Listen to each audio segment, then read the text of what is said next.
Welcome everybody to 52 Living Ideas. We are going through the Bible series of Jordan Peterson. We are on the third video. We're going to start off with Victor. Victor, take it away. Thanks, Shrikant. Let me share my screen.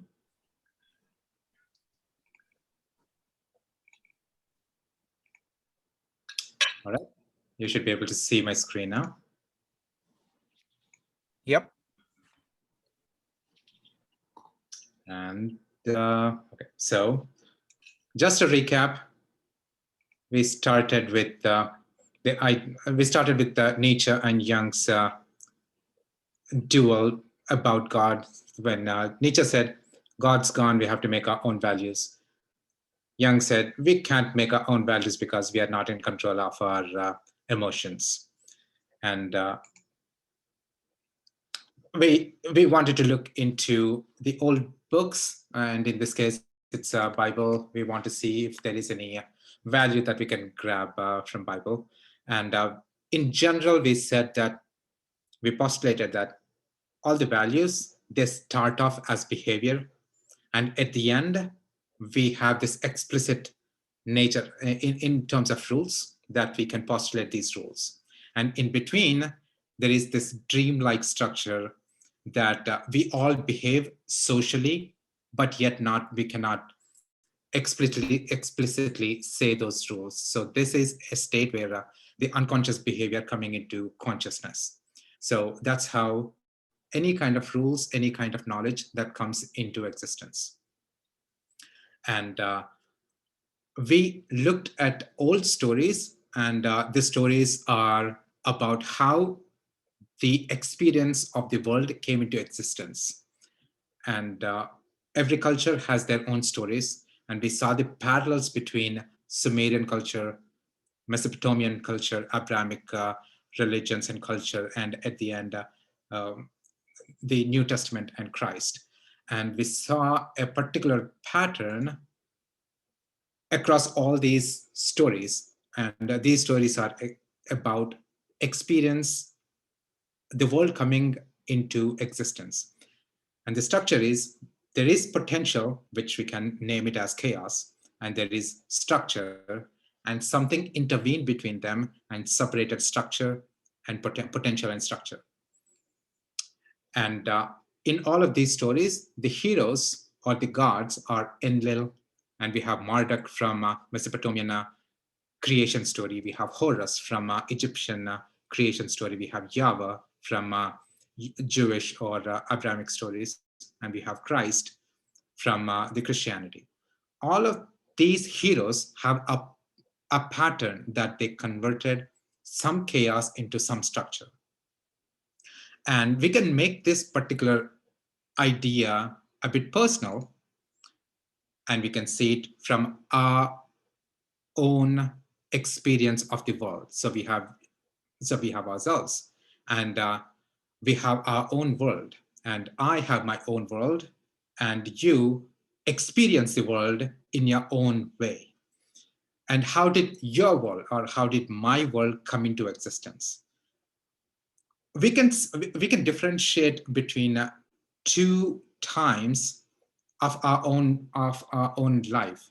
We can say, there was a time where I didn't know how to drive. There was a time I didn't know how to cook, or how to play a game, or how to dance, or any of these things. There was a time that didn't exist in my world, and now that it does. And there is something that intervened between that made that possible. And we are trying to determine the characteristics of that which intervenes.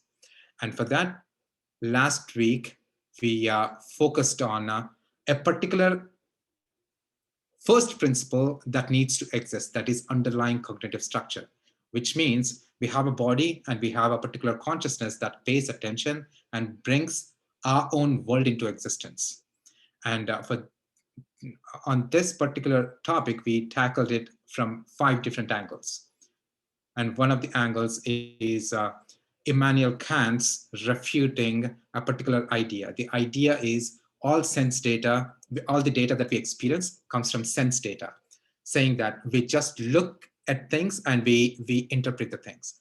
Immanuel Kant refuted that idea, saying that we can't make sense of any sense data without underlying structure that makes sense of that sense data. And another way to look at it is there is the school of thought that says all things are perceived through brain and we react by looking at them. And we can refute that idea by saying all the intelligence is not just in brain, the intelligence is spread across the body that makes decisions. And and this is just the problem of perception. Not we haven't gotten to the idea of participation yet. Meaning, we don't just see the world, we don't just perceive the world, we actually participate. As humans, we participate in the world and we take things, we look at each thing and we imagine new things from that thing and we morph that particular thing and we make better things out of it. So that is the advantage that we have to our counterparts, the intelligent counterparts like dolphins, who are deemed as intelligent, but they don't have this sophisticated body that can take things, look around, and make things out of the things that exist. So, in that regard, we need an underlying structure for the consciousness to come into existence. Tonight, let's look at a particular topic. It's called laws and morals coming into being. And tonight we are discussing the third video from Peterson's biblical lecture. And the title of the video is God and the Hierarchy. We want to focus on the idea of hierarchy, how the hierarchies came into existence. And we know Peterson is known for his knowledge on lobsters and how the hierarchies came to us and how the hierarchies existed even before humans existed. And to talk about the hierarchies, we need to talk about a few things that give rise to hierarchies. Again, just a repetition, we said the knowledge comes into existence through behavior first. At the end, it comes out as an articulated knowledge, and in between, there is this dreamlike structure where everyone who is participating in that game acts, but they don't explicitly know what they are acting. That in Carl Jung's terms, we can call it collective unconscious. Now, example. We see a couple of things on the screen. We see a vehicle and we see a stop sign.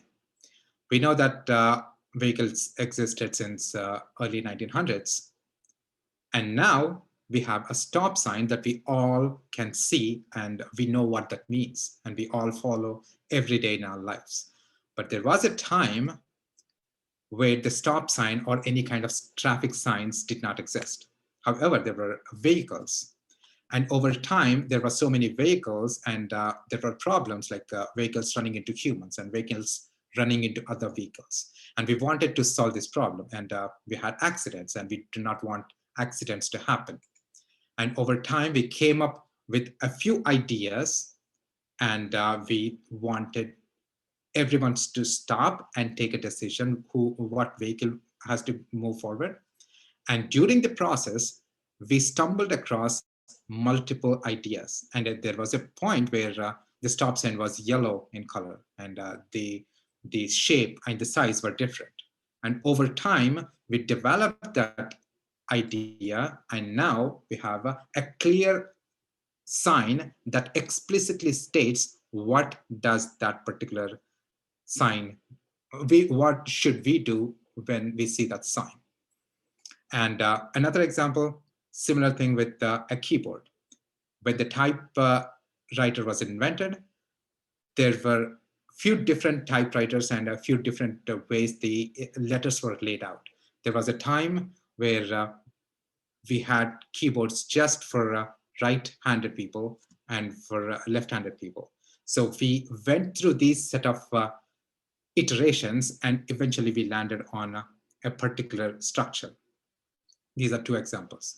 And see, these are the examples about we interacting with the inanimate things. But now let's come to the idea of how laws or rules come into existence when we are dealing with other humans or other species, or other species in the sense. So even with animals, how do we interact and how do we develop a bond between people? Peterson says he supports the idea from Jean Piaget, who is a child psychologist, who said all kind of moral behavior starts with play and interplay between people, between the actions and the dynamic between humans. And the play should be a fair play, meaning whoever is participating in the play, both should have a chance to enjoy the game and have a fair shot at winning the game. And this can be applied across social.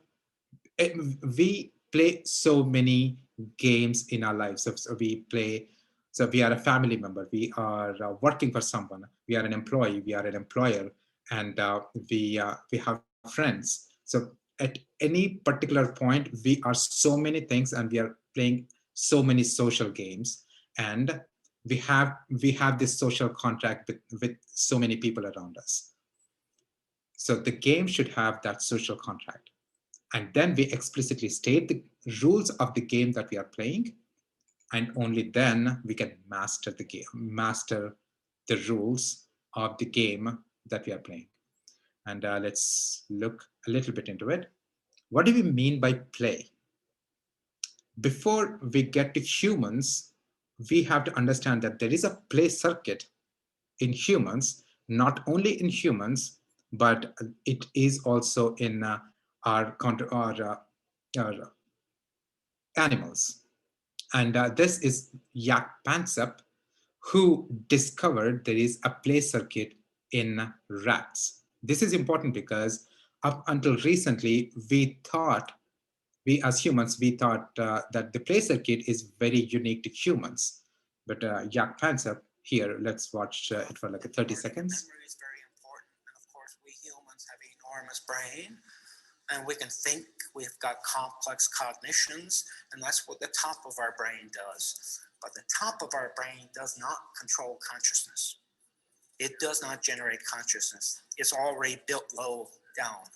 So what's happening with this rat? There is something on his head.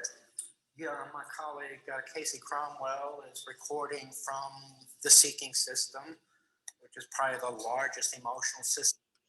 This is a 20-minute video, a 25-minute video. I encourage everyone to watch this video in your free time.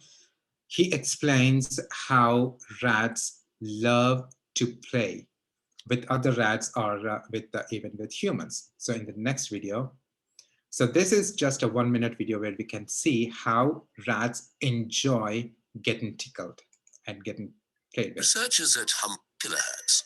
Rats vocalize at 20 to 100 kilohertz. They make long calls at 22 kilohertz when they're scared or annoyed. And when they're happy, they make short calls at 50 kilohertz. For example, when they interact with other rats and they are given food. A bit like when human voices go higher when we're excited or having fun. So here's the sound a rat makes if you tickle its back.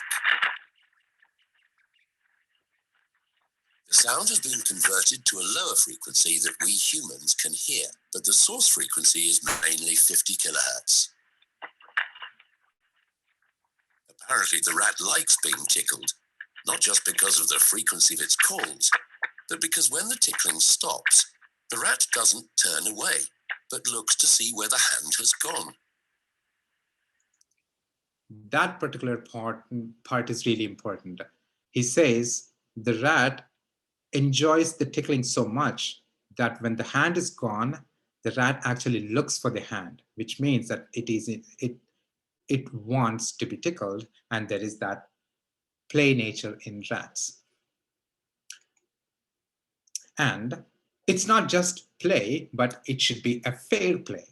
Meaning, Peterson gives this example. Let's say we have two rats playing with each other, and one of those is, let's say, a 10% bigger than the other rat. And the possibility that the bigger rat wins on the smaller rat all the time is very high.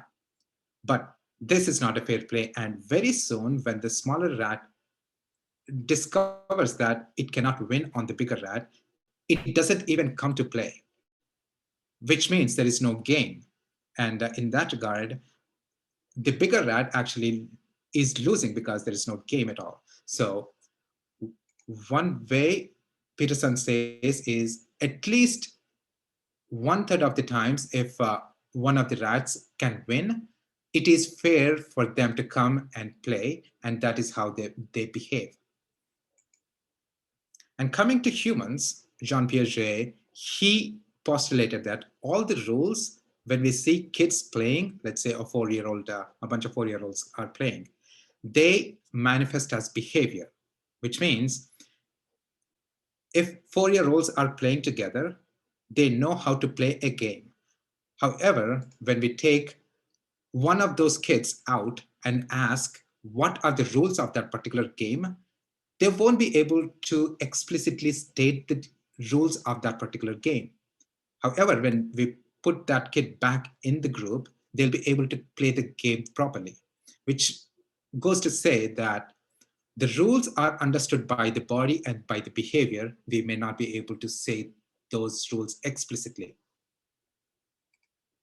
And going forward, so this is when, let's say, a 12-year-old kid who is playing a game for a good amount of time, they will be able to postulate the rules of the game clearly. And there is a particular problem here. At this point, the rules are paramount, meaning that rules determine everything. So we are under the rules that we have to follow the game. And so this is where things get a bit dogmatic in real life. When the rules are the ones that are determining everything, rules can get dogmatic. And Peterson says there is another level to it where you master the game, meaning where we master any kind of game that we are playing. Let's say we are a family member, we are at a work, we are so we are playing are playing a game, or we are in a social structure. So we can master all the rules of the game, and then we'll get a chance to look at the rules and change the rules so that the game becomes better. So we can apply to our professional life, we can apply to our hobbies or families, and any kind of social structure that we are in. So these are the levels through which the behavior becomes a social contract, and then it becomes a particular rule, and then we can master the rule. And Peterson mentions about the idea of competence and dominance. It's easy for us to see a particular hierarchy and think that it is a dominance hierarchy. Peterson says that there is a chance that there is a very good chance that any kind of hierarchy can tilt towards dominance and tilt towards dogmatic nature. But all the hierarchies are bottom up, coming from a level of competence, meaning not everyone has same kind of competence, same kind of skill in each of the things that they perform. There are some people who can perform some things better, and those are the ones they tend to rise in the hierarchy. And that's the kind of game that we have, and we have to watch out for dogmatic nature, and we shouldn't convert into that dogmatic nature. And coming back, circling it back to where we started, we said the laws or the morals or any kind of knowledge about behavior, any kind of knowledge about ethics starts from behavior, And at the end, it comes out as an articulated knowledge. And between that, we have this social contract, or uh, a social behavior where we all behave it, although we cannot explicitly state it. And then comes the articulated knowledge, and then we can master all the rules. All the rules that we come up with, they need to be accepted voluntarily, meaning the game that we are playing, we have to come voluntarily, and we should accept that in the game that we are playing.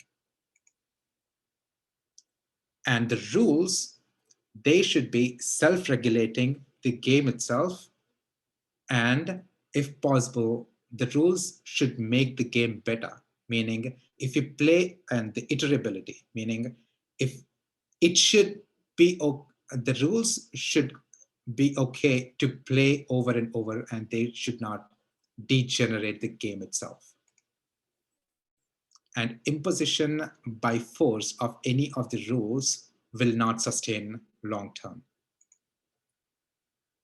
So that's the topic for tonight, focusing on the idea of play and how play is very important in generating the rules, and after that, that becomes laws and morals. Wonderful. Thank you. Thank you, Victor. So folks, this is also a game, you know. These meetups are a game. And we have to always have rules that make the game work. The core rule that we have is that we put things on the table and then we discuss them, because there is enough material to play with. And then we can go in our breakout rooms and play with it. Now, instead of having 4 breakout rooms today, we're just going to have, instead of having 4 different topics, we will just discuss this concept of play. It's a very large concept. So let us discuss that in breakout rooms, and we will do just 1 round of breakout rooms, and then we'll come back and do a much longer lightning round, just focused on play, what makes play work, what is the morality involved, what is the role of hierarchy, what is the role of fairness, what is the role of competence versus dominance, all of those issues related to play and what makes for good play.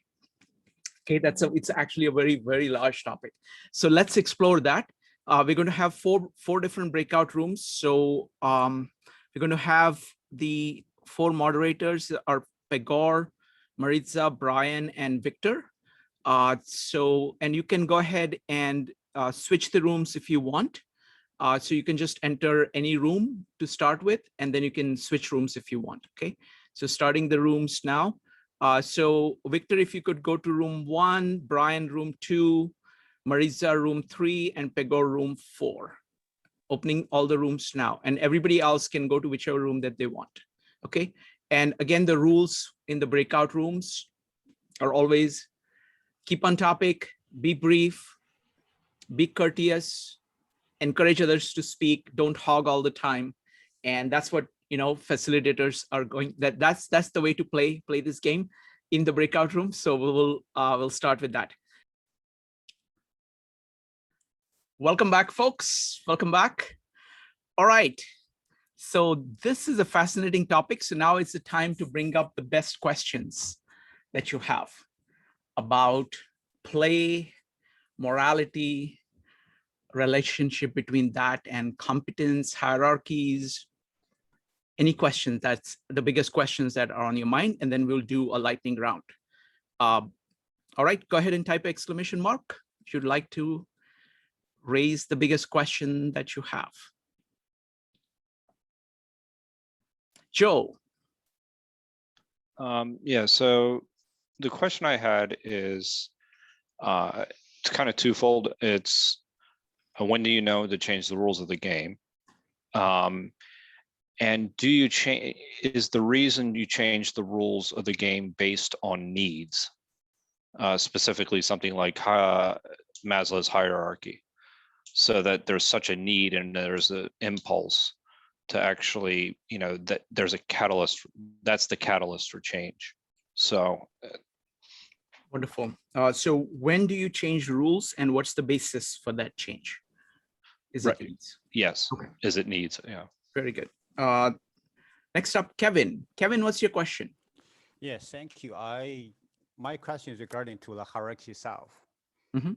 Meaning of hierarchy is fair for everyone, or another question could be, what's the drawback about hierarchy currently practiced? Thank you. Okay. Is hierarchy fair to everyone? Okay. Is hierarchy fair to Or everyone? still is a good term we use to try, define anything else. Thank you. Okay. Thank you. Great question. Next up is Victor. Victor, what's your question? So we tend to look at hierarchies as a bad thing.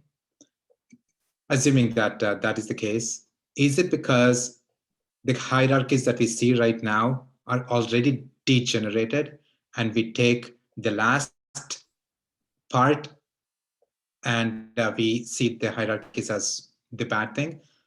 And is it also because we are blind towards the positive things that they brought into existence? Okay, I'll phrase it as a broad question.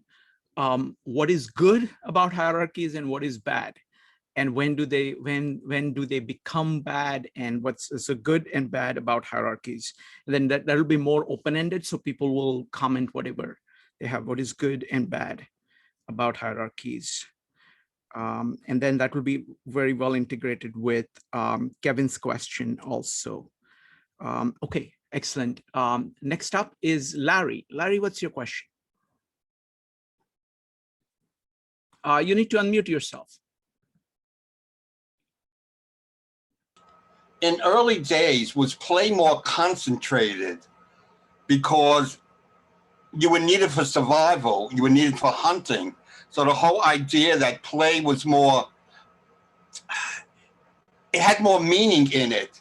There was more meaning to play since it was more connected with survival, whereas now it's almost play for play's sake.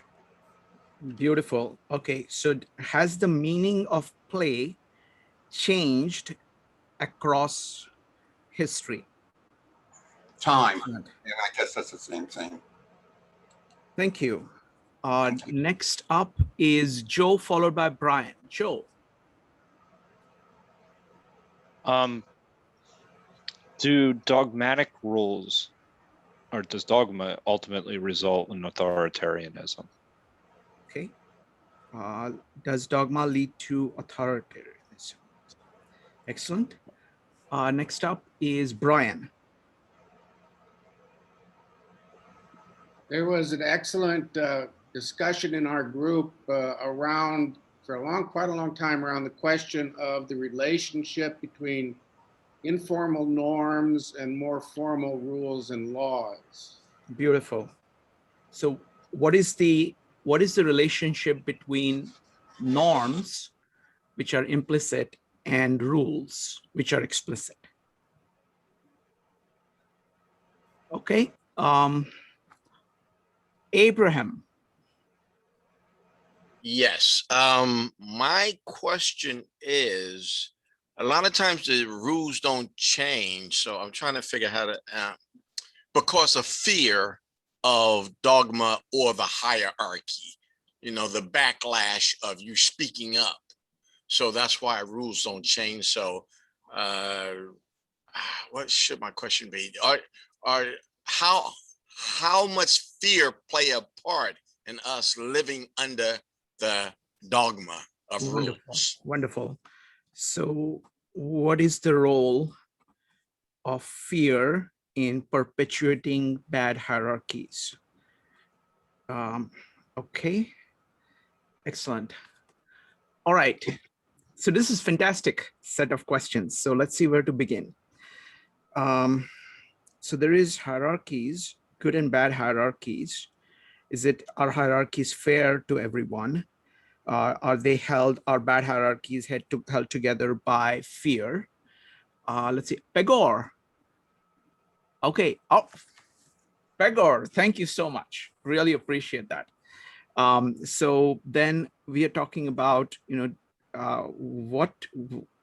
when do rules change? Wow, this is excellent question. How has play changed across history? Does dogma lead to authoritarianism? And the connection between norms and rules. Okay, so let us start with norms and rules. Okay, because that's like, how did this thing come to be?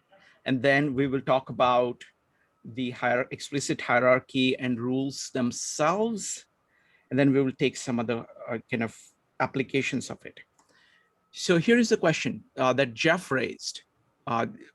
Jeff was saying, many times it's the norms that count more than rules because they underlie.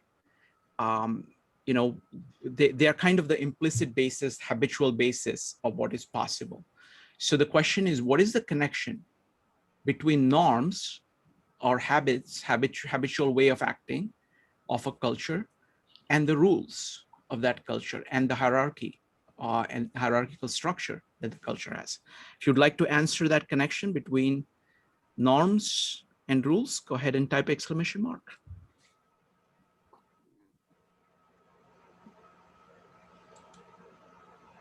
Okay, Pegor followed by Joe. Pegor.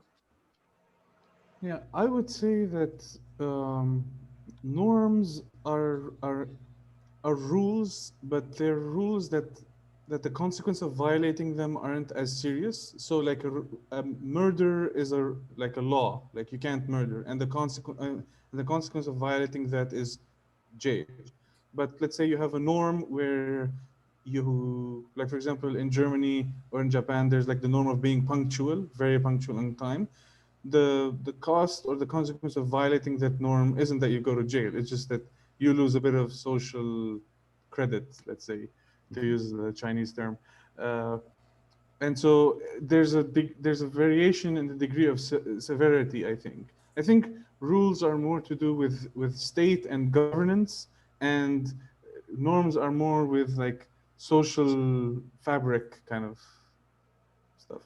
Excellent, excellent observation. Thank you, Pegor. Next up is Joe, Larry, and Maritza. Joe.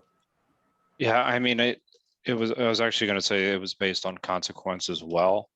But I would also maybe add to that how often a rule or a social norm is violated, that a rule may be needed. And so that if people are violating it continuously, well, then a rule would be needed in order to actually answer that problem. So everybody knows, that they should do certain things. But when chaos ensues and people just stop essentially, respecting this, the I guess social agreements, then people institute rules, and that's when I look at it as the difference between a handshake and then a contract. Like you actually, like one is a handshake and your obligation, and I'm doing this. But eventually, if you keep violating that handshake agreement, then I'm going to have a contract. So yeah, the addition would be based on consequences and then the violation factor. Excellent. So consequences and then frequency of violation. Excellent. Thank you. Next up is Larry, Maritza, and Jeff. Larry. Yeah, I wonder how much consciousness there are in norms, because norms may just be the thing that the most people do. But I think rules is almost the collective judging the norm and questioning, can we do it better? Is it working? Because it seems like you equated norms with habits, which I don't know if that's true. But if norms, people may not be self-conscious of norms because it's, you don't have to really be self-conscious because everyone does it.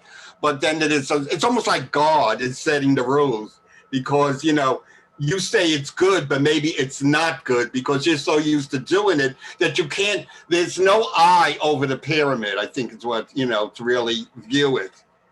Wonderful, beautifully put. So you're saying that it's the issue of being conscious of these things or Exactly. explicitly identifying these things. Excellent. Maritza, Jeff, and Joe. Maritza. So, Shrikant, it's interesting. I don't disagree with what others have been saying here, but when I think social norms, what comes to mind for me is they're the glue that allows us to have community. So I was viewing it just slightly different perspective, in so much as, in small communities, you have less incidences, for example, of unwed teenage mothers. Why? Because the community is small enough. If something happens, the father will go and be like, this your duty, you will marry this person, and this is not going to happen. Or that in a community that has very strong community ties, there are these social norms that are like very rigid. And so, and at least the way I see it is like, there are like a social norm. Yes, it's not a law, but it's the glue. It's what allows one to interact with others, because the consequence of not doing so would lead one to be somehow put on the outside or the outskirts of the community. And so it's like these rules, these social norms are like invisible rules that are requirements for being able to operate in a community.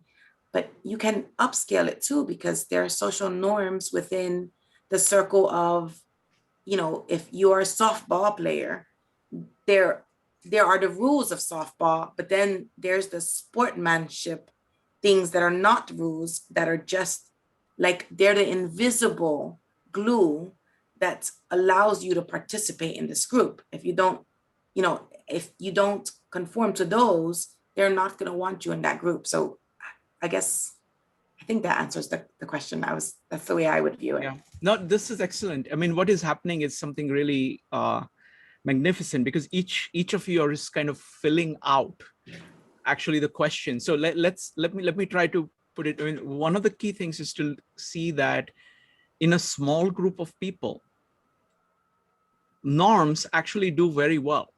Very little needs to be bumped up into rules. I mean, norms are clearly the foundation of rules, because any rule that is not really supported by the norm can't really survive.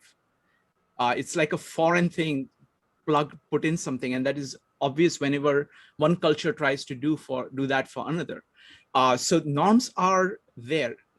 But if you want to scale further, the point that Maritza is making, if you want to scale it from like a family or a tribe or a kind of extended family or a village into something larger, there is a need for explicit. So one aspect of the question is, when is it that something which is norm needs to get bumped up into a rule?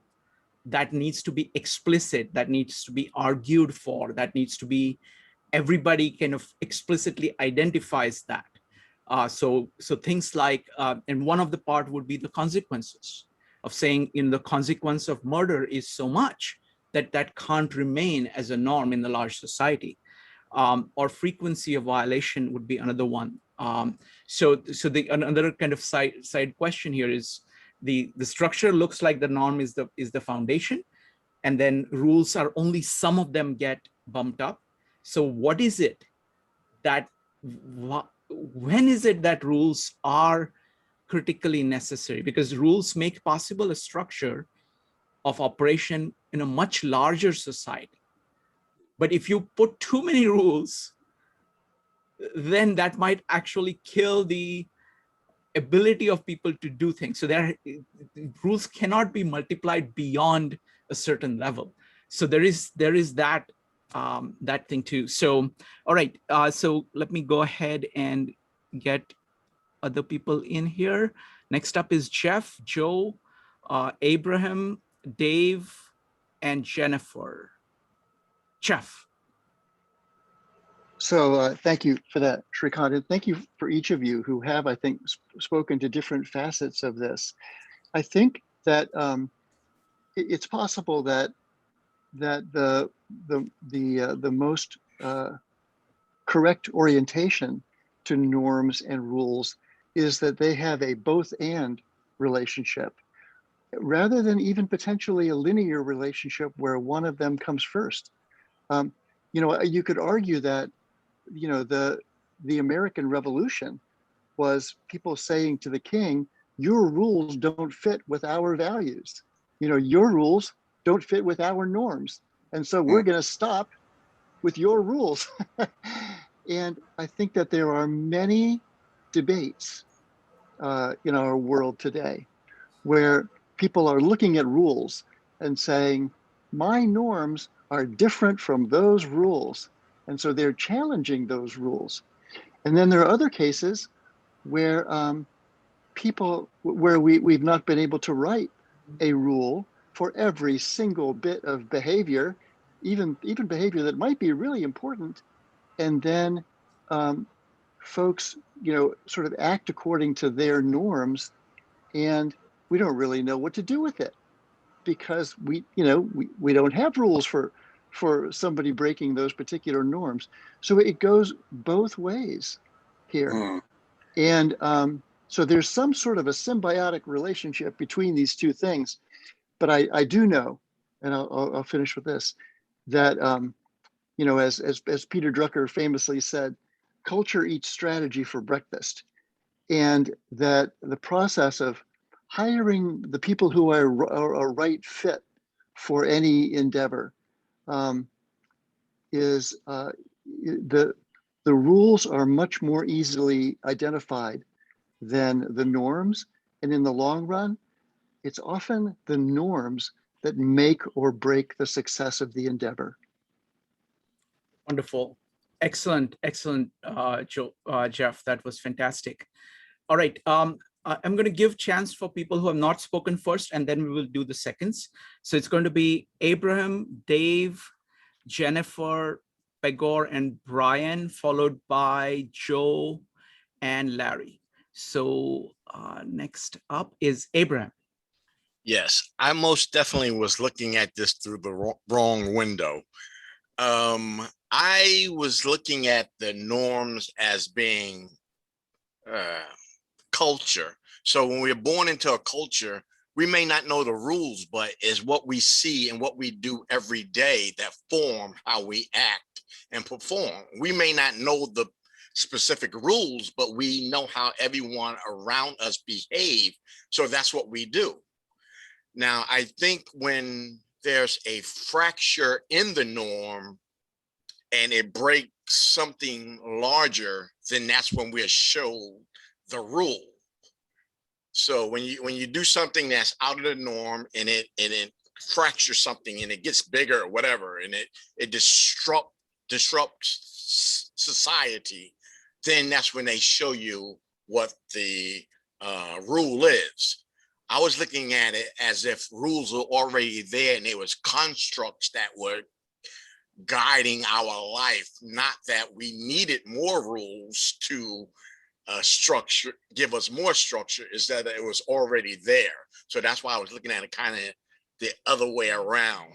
So I know for sure I've been in corporate America and there haven't been any rules, and I've done things outside of the rules, and they said, well, you can't do that. I said, well, how do you know? And no one ever told me that. Where's the rule? And there is no rule. It's just that no one ever did it. No one ever thought out of the box. I'm like, well, you got to make a rule. You can't tell me no, and it's not against the rule. Just because you didn't do it and no one else did it, I'm not breaking any rule. So that's why I was looking at it through the wrong window. So thank you. Wonderful, Abraham. Thank you. Thank you very much. Great observations. Next up is Dave. Yeah, this is fascinating. It seems to me we have a very complicated society, and we need general agreement that the rules are fair and reasonable. And I'll mention drugs. And the thing is, people say, well, drugs ought to be illegal because no one should do drugs. And the thing is, then we get to equating marijuana to heroin. I remember talking to my father back in the last century, and he said, yeah, but it's not as dangerous, but it's a gateway drug. But now we have a lady this last week or so appears to be the fastest sprinter in our country.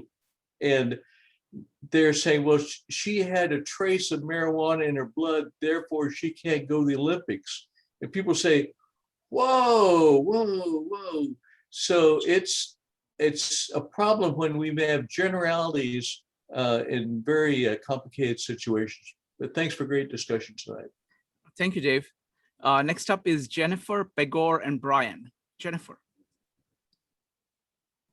So I was reminded of the discussion I had with somebody I was on a Zoom call with, and we were complaining about neighbors, doing things like, leaving their trash cans out for a couple days on end and not taking care of their lawn and, leaving things out for the trash. Those aren't rules per se, but they're norms of the neighborhood. And you expect everybody to just look around and say, oh, nobody else is leaving their trash cans out for 3 days. I shouldn't either. But some people don't get it. They're not, and even though they're not rules, you look down on them very disapprovingly and say, well, tut, tut, tut, they need to bring in their trash cans. And then I was thinking also, Abraham, you mentioned the multicultural element. And I think we get in trouble as a multicultural society because there are different norms that do butt heads within different cultures. I'm seeing this right now. I live in kind of a blended neighborhood. And there are expectations that certain groups have and other groups have differing expectations, but these are norms. And then you've got these rules that are set by local law enforcement that are expected to enforce the rules, which don't necessarily conform to the norms in the neighborhood. And then finally, to your point, Abraham, about the rules and the rule breaking, I've often gotten myself in trouble in corporate America because I kind of make my own rules because there are norms that people follow. But if I do something that's outside the business's norms, then I get stepped on and I get in trouble as if it were a rule, but it's actually not because it's not been prohibited. So it's the, the powers not officially granted to the federal government are within the power of the states or vice versa. I don't remember exactly, but yeah, so I often got in trouble in corporate America. So now I make my own rules and I'm freelance, self-employed and very happy. Wonderful. I want to bring in this last point about, whatever is not in rules belongs to the state. The same thing applies to individuals. So whatever specifically has not been prohibited, you have a sphere of freedom, and it has to do with, the concept of order and chaos.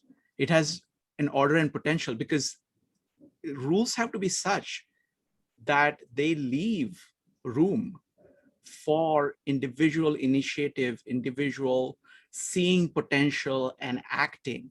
If there are rules that are going to implement everything, then that is a complete order, and that is ossification of a society, just stagnating of a society at a given level using stone instead of human bodies and human material. So there is the order of, the idea of order and chaos that runs through this. Next up is Pegor, Brian, Victor, and Joe. Pegor. Yeah, I wanted to sort of respond to your question of like, when do norms become rules? And I think it has to do a lot with the number of people who are violating the rules. So let's say you have a small community and there's like maybe 1 or 2 people who are violating the norms. The community can manage that they can sort of isolate the 2 people and say like, we're not going to interact with you, and that's like the enforcement of the norm. But as the community grows larger, these people can go around and meet people that haven't gotten the news, and so they can get away more with breaking the rules, and plus the number of rule breakers or norm breakers, I guess, goes up. And so at some point it hits like a critical mass where it becomes necessary to sort of upgrade the norm to a rule. Obviously, it depends on the importance of the norm. Like, I don't think it's gonna be like we're ever going to make a law that says you have to have a handshake for an agreement. But there are certain stuff that get upgraded because of this critical mass point, I think.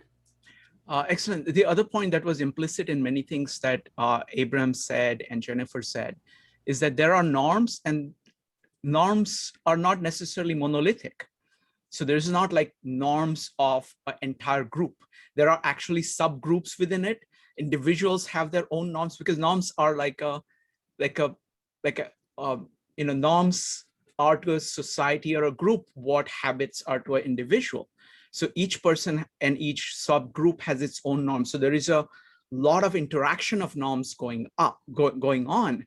And so rules for a particular group cannot step too much on the norms of, so there is a relationship between, it's not like monolithic norms and monolithic rules, but kind of diverse norms and relatively monolithic rules for that group of people. Next up is going to be Brian and Victor. Brian. I want to follow up. In particular, I chimed in before Jeff spoke, and then it struck me that we're kind of saying the same thing, but then all of us, it seems to me, are saying very similar, very interesting, but in some ways similar points, in that the norms can become rules.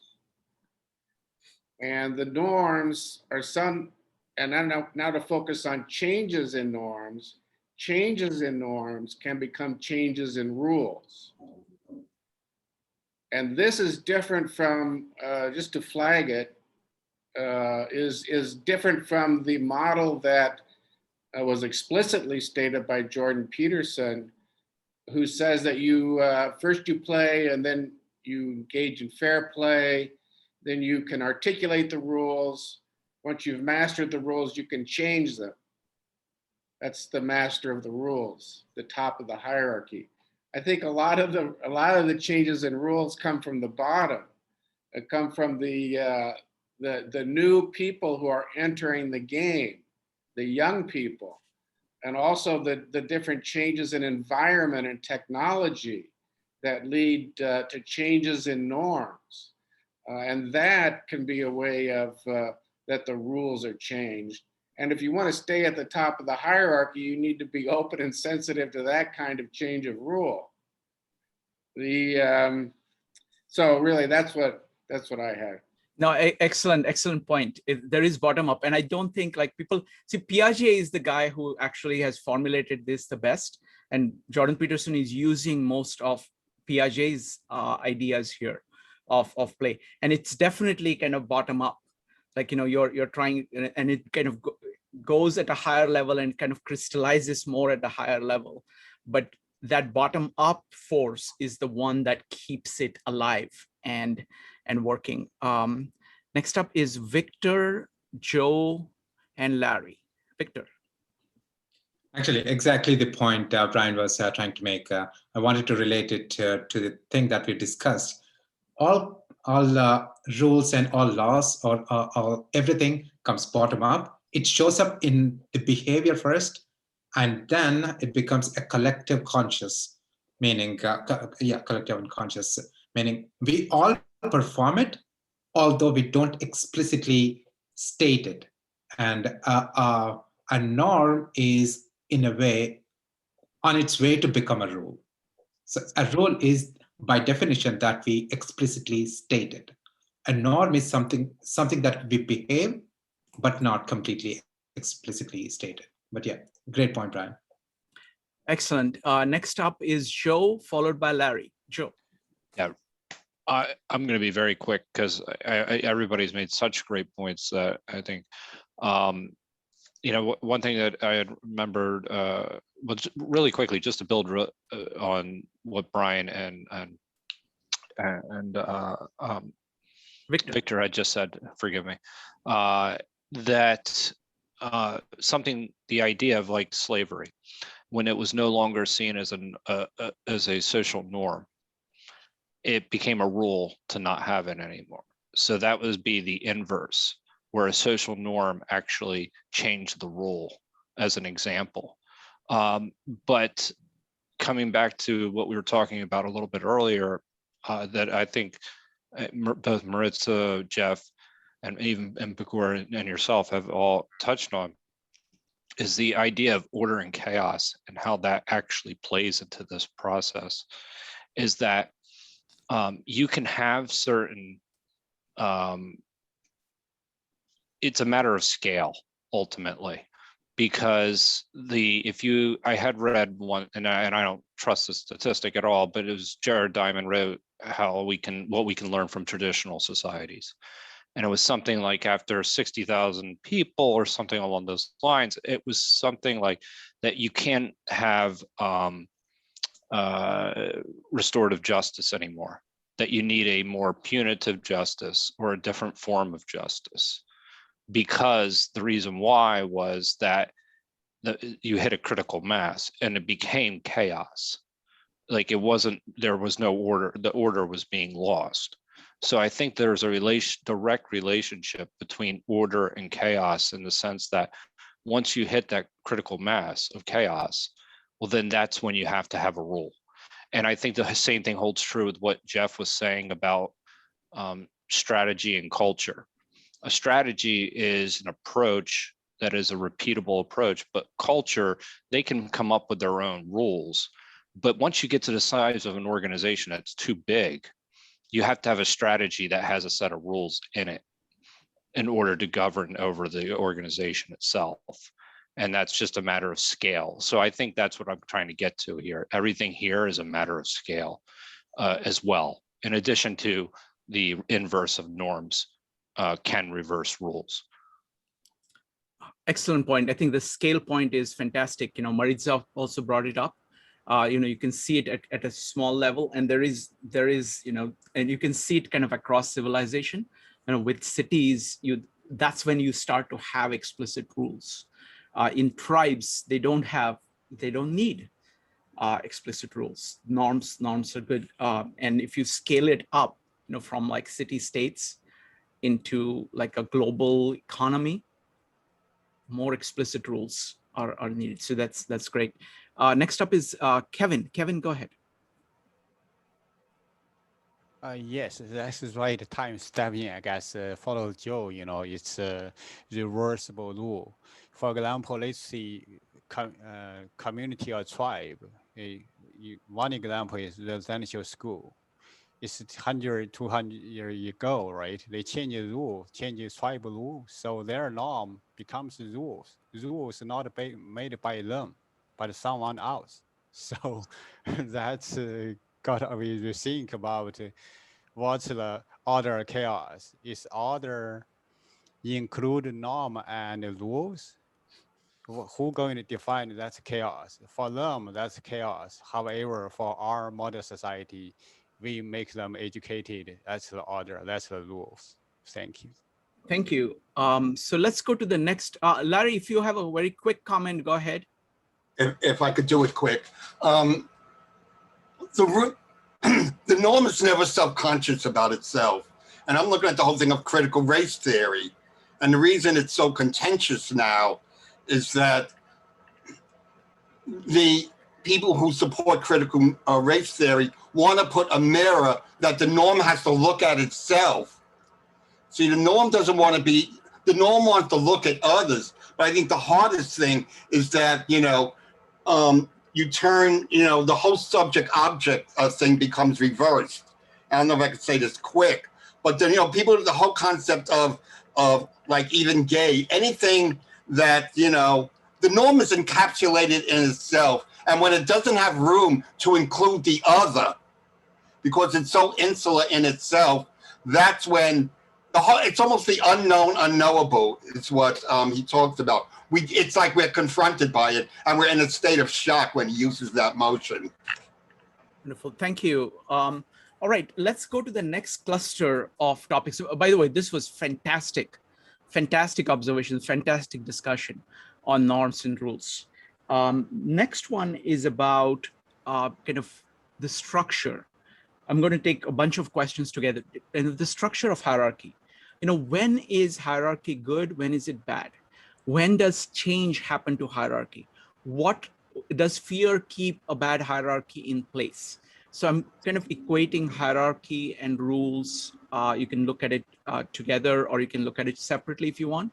But what is good about hierarchy and rules, and what is, what is a bad hierarchy and rules, and what is involved, what keeps a bad hierarchy in place, and what actually changes hierarchies or rules. So those are the questions. So go ahead and type exclamation mark if you'd like to talk about that. Evanik.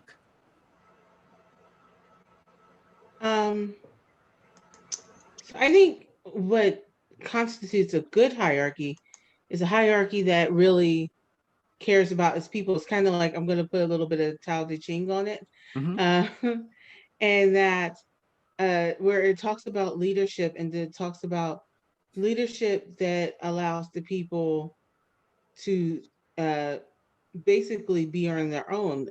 And I think if you're looking at a hierarchy in terms of a government, a hierarchy or in terms of a governing body is good when it allows the people to be free to do what they want and yet protects them. It doesn't necessarily like govern by norms, because norms, as someone else said, can basically not be the best thing. Like there could be the norm that being gay is sinful or is not okay. And obviously we, most people know now that, that's not true. Gay people want to live their life like the rest of us, so then government doesn't make rules about people being gay. And so I think like a government that allows the people to live their life is a good government. A government that tries to control or dominate people usually is the government that's bad. And the way that bad hierarchies exist is you persuade a group of people that they are better than another group of people, which is coincidentally how race started, really, in that, or like being racist used by color started so that a governing body could control the people. And so I think too, a hierarchy that's bad tries to dominate people and tell them that it's good for them. I mean, you can see that in all different forms in religion. These are the sinners and these are not sinners. These people are bad because they don't obey God's law, and God is also dominant. But a lot of times that's religion twisting the rules. I think that's and the reason why they exist is because they exist out of people being fearful. Like in Christianity, you obey the preacher, because if you don't, you're going to hell, and they make hell seem like this horrible, awful place that you would never want to be in, and that you're going to be there forever. There's really no redemption if you don't obey. If you don't, they say obey Christ, but what they really are saying is obey them. So I think, and I think when people rule like that, it's an insecurity. And so then they tap into the insecurity of others, and you make people feel like they're better than someone else. So I think that's how bad hierarchies stay in power. So those are my thoughts.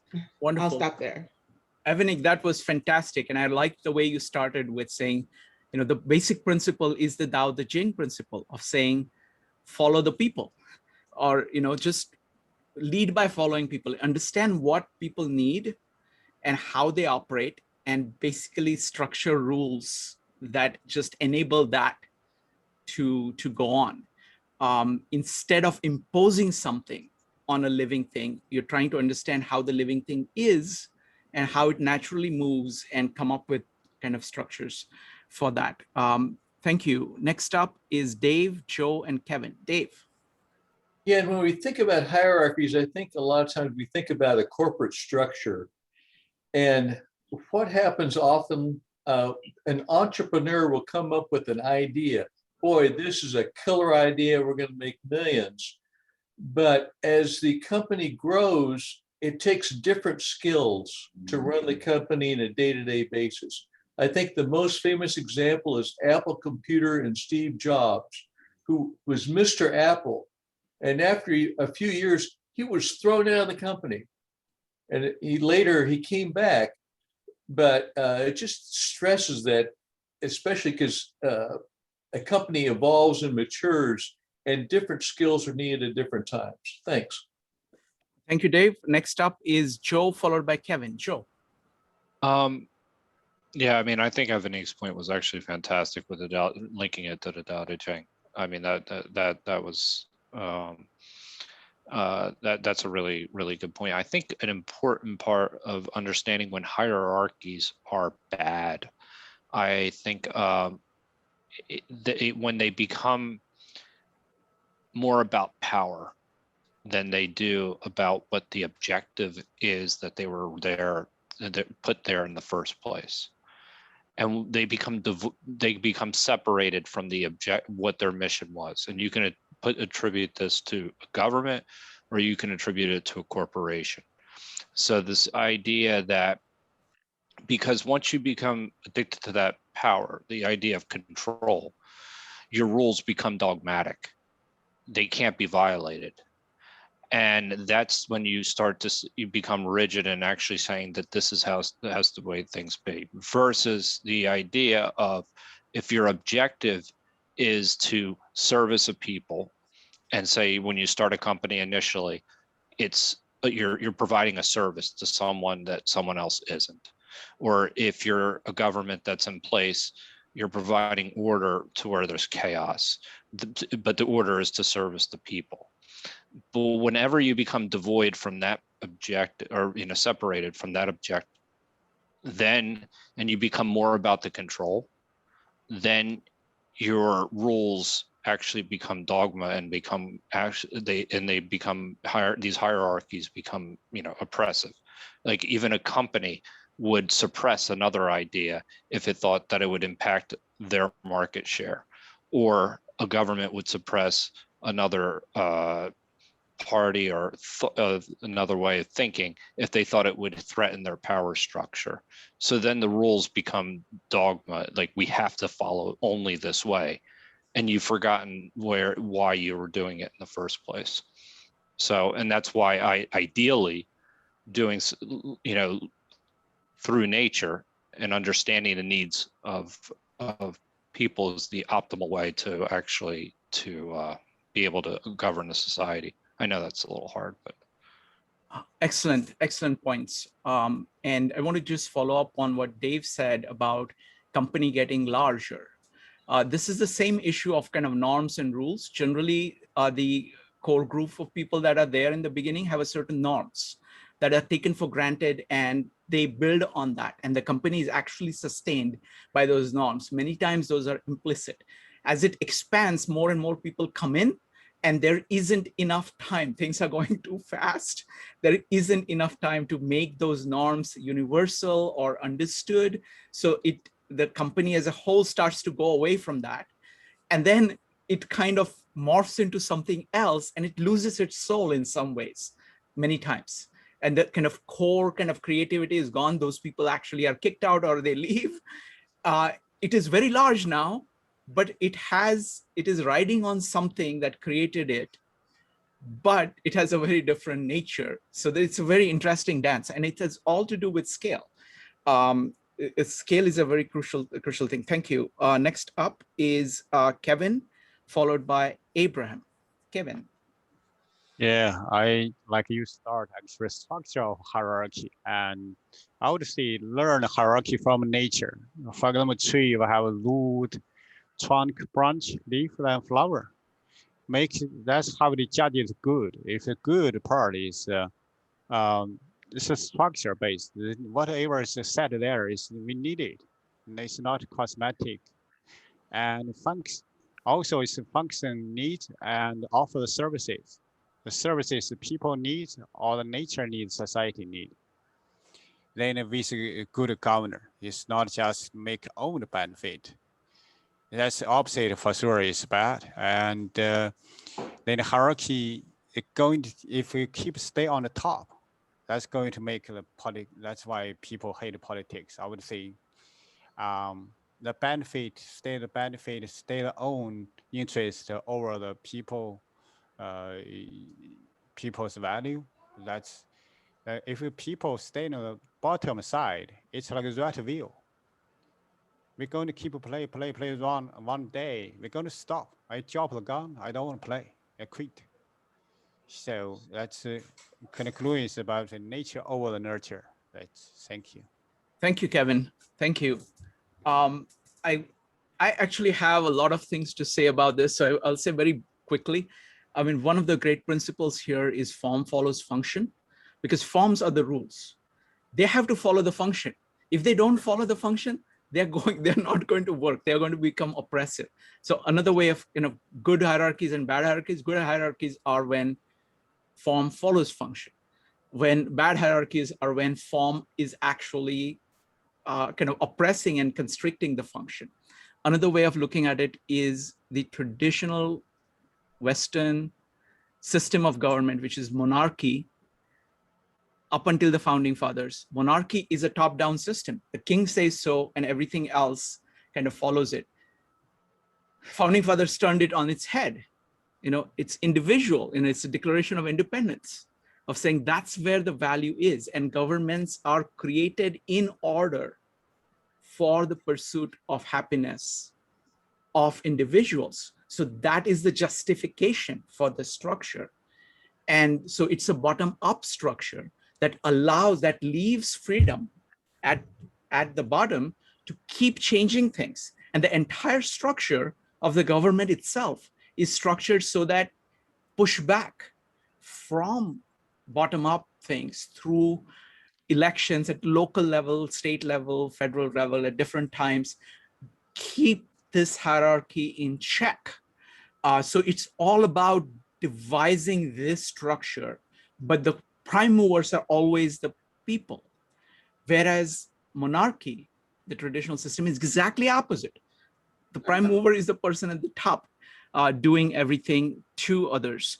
Next up is going to be Abraham, Larry, and Victor. Abraham. Yes, I like what you said. I wish that was the rule that we were sticking to in society today. That's for sure. This is I'm going to try to stay on subject here. This is a sort of a touchy subject for me. And I think the hierarchy, which is difficult for me to accept, but I think there's a big pushback, for me at least, when it starts to abuse the so-called authority that it has. So once you become devalued or living under someone's construct where you're losing your freedoms, that's when hierarchy is bad, evil, negative, or whatever the case may be. And I always encourage people, once you start feeling less than and not valued and living under other people's construct, I encourage people always to push back, because if not, it just tends to get worse. It grows, and a lot of people are scared to push back out of fear. And that's what I've experienced throughout my life. And I say, listen, you can't, because if you don't push back, it continues. So whenever you start to lose your value, your freedom, and you start to have fear of what could come, that's when hierarchies are negative, bad, evil, or whatever you want to call it. But most definitely, I like this topic, but it is a touchy topic for me because of how I am and, my life experiences. And I've always fight against it, not to be just disruptive. It's just to be fair across the board. Even if it's not happening to me, I've spoke up for other people. And, I see how grateful they are. And I'm like, how did you get to that point where you allow someone to speak to you like that? And out of fear, they just do it. And I'm like, listen, you can't. You just can't. All right. Thank you for the time. I just wanted to push that out there. No, Abraham, that's fantastic point. And I think, founding fathers were very much aware of it. They kept saying, people get the government that they deserve.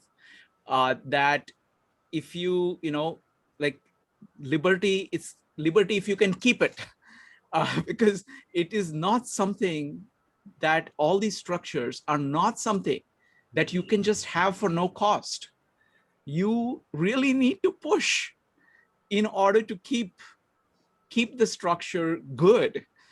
And it is people like you who are kind of pushing that make the structure good, because there is an inherent incentive in it to become a top-down dominance hierarchy instead of a hierarchy of competence, hierarchy which is actually responding and morphing as per the needs of the bottom-up force. And it is the kind of pushback of the bottom-up force that keeps things kind of honest and sane. So thank you, Abram. Really appreciate what you do. Next up is Larry, Victor, and Brian. To piggyback off Abraham, another important thing is the idea of mobility. Is that you're not, and also is your place on the hierarchy, is it value neutral? In other words, if you're on the bottom, does that mean, what is that? How much is that going to affect your self-worth? If there's mobility, therefore you can say, I could be more competent. It's not static. It's not a dead end. And it's also, well, what the American dream should be, but also just, again, it's a differentiation between authority and hierarchy. That it's more about, that, you have more responsibility, but your self-worth, no matter where you are, should be equal. Thank you. Next up is Victor, followed by Brian. Victor. Yeah, to the question whether hierarchies are good or bad, so it definitely deserves its criticism, and we have to see it in a very critical manner. At the same time, to critique a particular hierarchy, we have to understand that any kind of hierarchy is a particular structure.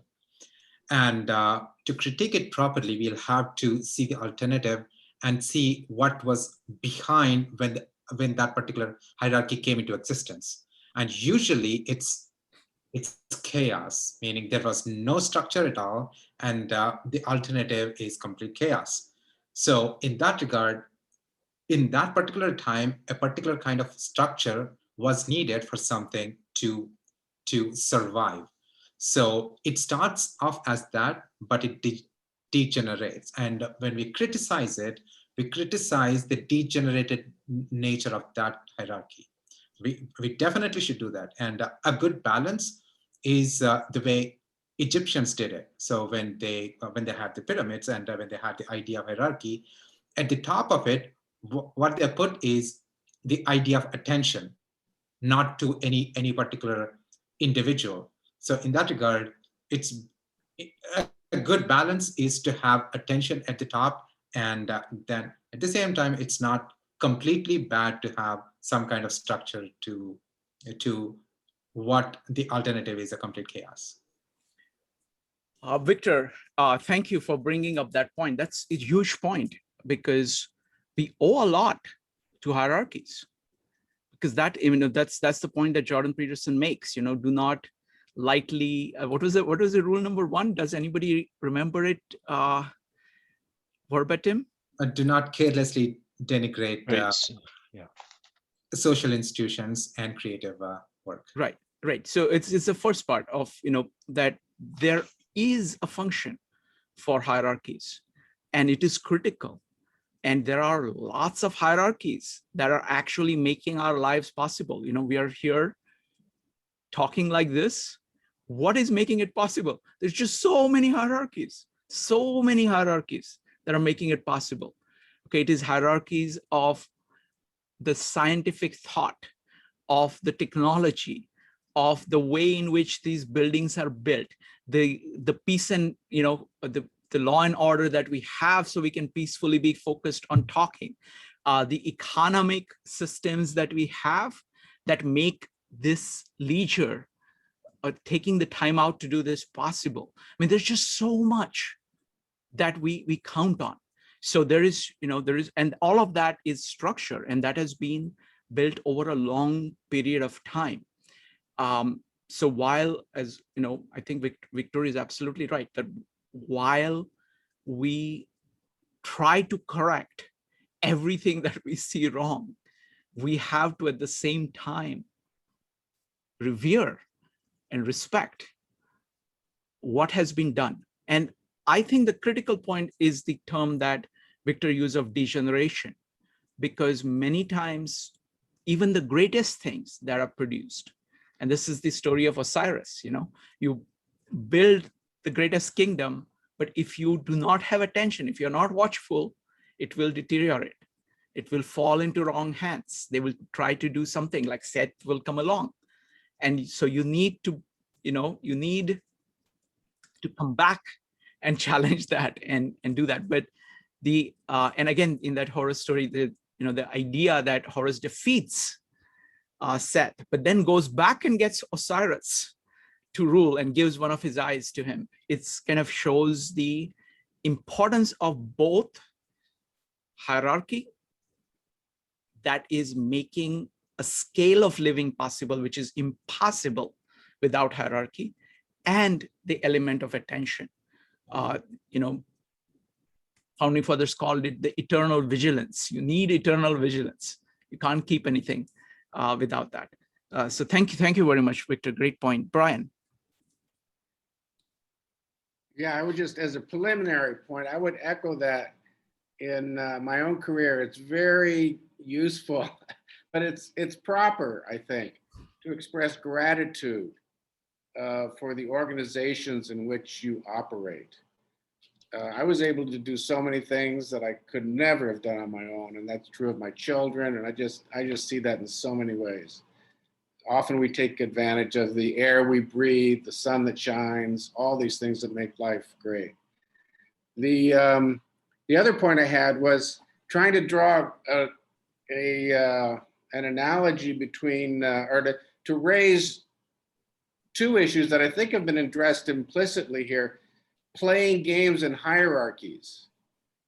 We've kind of talked about, I feel like we've talked about them separately, but I think they're intertwined in that the hierarchies arise out of game playing,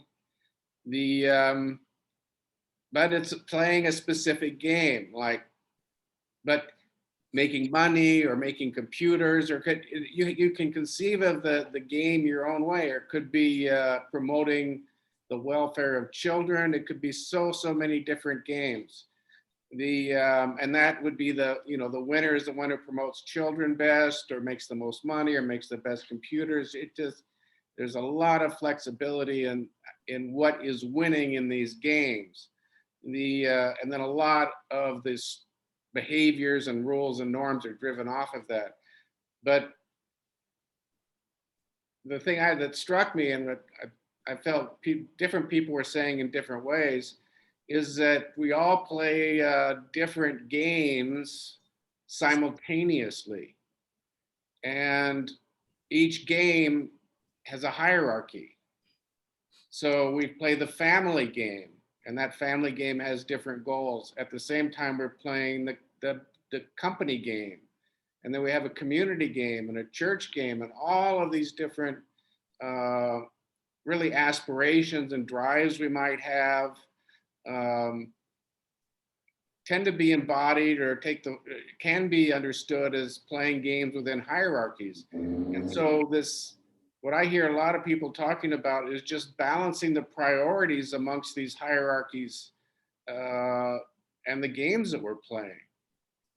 So maybe, I don't know, there's a lot of different ways to go with that, but it just strikes me that the two are intertwined. We're all playing different games at the same time, and we're all in several different hierarchies at the same time. Wonderful. So last question I want to bring up is, how does this apply to these meetups? This is a play, actually. This is a game. This is, because it has to be very engaging. It has to be, and each person has to be able to pursue his values effectively in a way which enables all of us to be able to do that. So it's the same kind of problem as, it is a game. So any thoughts about that, of how this this kind of conversation that we are having right now, if you just look at just this part at the end of the breakout room, after the breakout rooms, or you can look at Meetup as a whole, it is, go ahead. Larry, you're raising hand. Oh, this is basically the story of my life. Well, it's like, do I want to shine? A lot of times, wow, I said brilliant things. Am I going to be recognized? But then it's all of us together. So it's the battle between the ego and the collective. And, a lot has to do with insecurity. But to what extent, how is it to everyone's advantage and not just to my advantage, is when we all merge our goals together. And that, we work together to get to a bigger whole. And, my input, all our inputs matter. It shouldn't be what my input, but how my input integrates with all the other inputs. So we have a greater, I don't know, maybe the whole is bigger than the sum of the parts. Wonderful. And the way in which I kind of talk about it in my meetups, in-person meetups, is that the purpose of this meetup is to explore the world, ourselves, and ideas. That's what all of us are here to do. We're doing this independently on our own, and this is all about joint exploration. So we are all kind of exploring. So it's a question of you are adding something, you're throwing light on something, but you also want other people to be doing that. And that is to your advantage. If somebody does something spectacular, that is actually to your advantage. So you are, at the same time, you want to contribute what you have in order to get feedback on it as well, to actually speak it out. You get something and then getting feedback on it. Abraham. Yes, just real quick. I just want to say that this format in this group and many other groups, it's a way to hear other people's journey. And even if you don't agree, you at least learn to see that that person still has value and had a journey. And you may learn a lot about something you had no idea existed, that you can't even imagine. And it helps all of us grow just to listen, learn, and value other people no matter what. And you may totally disagree or don't like that person's journey or whatever they've been through, but at least it gives you a different perspective, and hopefully it helps you to start to accept people, even if you just looking at the surface and not judging whatever that journey may have been. Absolutely. Excellent point. I mean, one way I think about it is, it's like you have a perspective of the world, you have this mental space. This is all about learning about mental spaces of other people. And it just expands your context like crazy, that you couldn't possibly do on your own. Because what happens is that no matter how hard you try, you are stuck with the ideas that you have. You are in love with your ideas. You are, you have confirmation bias, you have all kinds of issues. No matter how hard you work, somebody, and they don't even have to know a lot more than you or anything. It's just that they are coming from a very different perspective. And they are showing you something that you have not seen. And if you are honest enough, you can look at it and say, what does that mean? Where is this person coming from? And you can learn so much. And that's such an effective and quick way of inexpensive way of learning. Jennifer. I've in travels abroad, I've always been interested in finding out where my cultural blind spots are. As you interact with other people from different cultures, you come to realize that your norms are different from theirs, and sometimes something you may not see in your culture, you can get a completely different view on. I was in Costa Rica. I stayed with a host family, and my Costa Rican sister, we were talking in Spanish, and I referred to myself as an American. And she did not take well to that. She's like, I'm an American too. She said, I'm a Central American. And I was like, you know what? Yeah, you're right. And so now on, I refer to myself as an estadounidense if I'm speaking Spanish. but it's absolutely fascinating to come up against other people who hold a mirror up to you and you're like, oh, that's not so great. I think I need to change that. Or, oh, that's really interesting. Wonderful. All right, folks, this was amazing. And again, thank you for bringing so many different perspectives. Always, never a dull moment. All right, thank you very much. Let me tell you what's coming up. Tomorrow, we're doing, Shali is doing, there is a speech by Admiral called Make Your Bed. Let's see, on Sunday, we are going back to Dante. Plus, we have one of my favorite thinkers, Jacob Branowski. His talk on, we're going to be looking at his talk on the long childhood, which is the 13th episode of his Ascent of Man series. It's one of the deepest things that I've seen. I watched it, I think, like 25 years ago, and it has had tremendous influence on me, just that one episode. It's only 56 minutes. And, if you watch it, then you're welcome to talk about it as well. So it's going to be very interactive discussion. So that's going to be at 7:30 p.m. Eastern time on Sunday. On Monday, we have something really fascinating. I'm trying this for the first time. We're going to do a dramatic version of Nietzsche. There is a gentleman, Dave, who knows Nietzsche very, very well. Not personally, but he knows Nietzsche. He's written a lot about him, and he's going to be a Nietzsche impersonator. So we're going to be discussing Nietzsche's ideas. We've divided into 5 key ideas. We're taking the death of God and will to power for Monday. And I encourage you to read before and then come and participate actively. And Dan is going to pretend to be Nietzsche, and he will answer whatever questions that can be answered. So that's going to be on Monday. Tuesday, we do Dao De Jing. Yes, Joe. I thought Monday was Jacob Branowski. I moved that because I originally scheduled Jacob Branowski on Monday because I thought it would take me time to plan out what to do with Nietzsche. What happened was that Thus Spake Zarathustra is a great work, but it is too slow moving. It's not like Dao De Jing. See, Dao De Jing has spoiled me. It's like each of the chapters is just so hard hitting.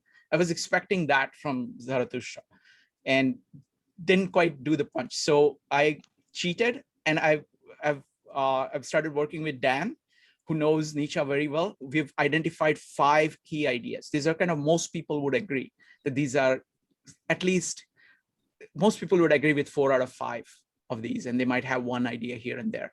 And so we're going to take for each, so we'll do 5 meetups. We'll take the idea, we'll give the reading material. He already has these detailed blog posts, which are excerpts from Nietzsche. So you're actually reading Nietzsche from multiple sources on that particular idea. So in this case, the death of God and will to power.